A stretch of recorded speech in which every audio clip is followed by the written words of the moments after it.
Alrighty, we had a nice little turnout. Probably had about 10 more people than that. My battery's about to go dead, so I'm just going to make this short and sweet. It's nice and rainy here in the Texas capital in Austin, and I've talked to some people and got a little more information how this came to be. Apparently somebody made a suggestion to call the Ken Paxton's secretary or whatever about giving grievances, and she agreed to meet, or he agreed to meet, and then word got out, it spread really quickly that Ken Paxton agreed to meet with the non-custodial parents of residents in Texas.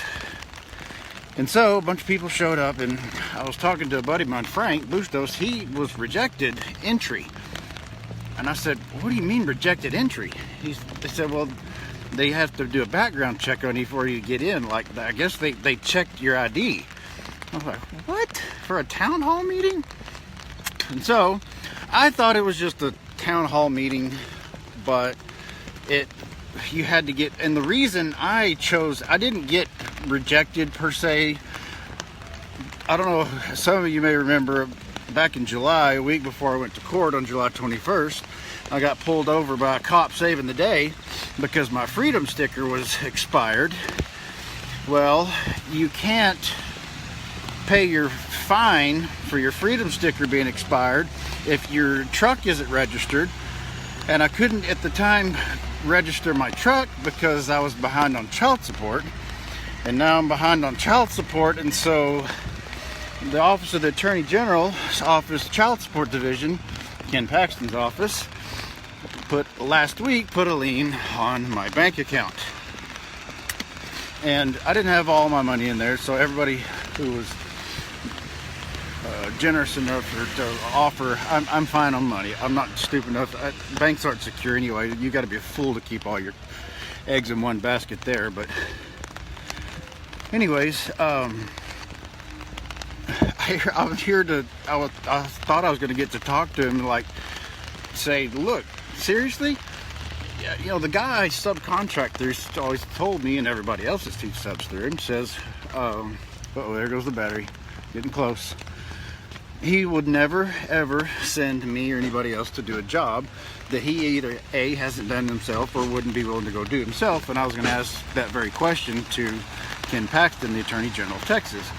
Would you be willing to personally come up to me at my bank, take the $4,400 that I put in there, which is so weird because I literally had a check that day written for 2 months worth of child support, $2,000 roughly, and $2,100 for rent. So those checks would have bounced had I sent them off. But there's a lot of people that are just, there was one dude, he was just in tears talking to this reporter. Bless his heart, he's a young man, I'm guessing around 30, and he doesn't hardly ever see his kid. We've got all these and what it boils down to, it's all money. It's all money. The Attorney General's office brags about extorting, they call it collecting, it's extorting $4 billion a year from non-custodial parents.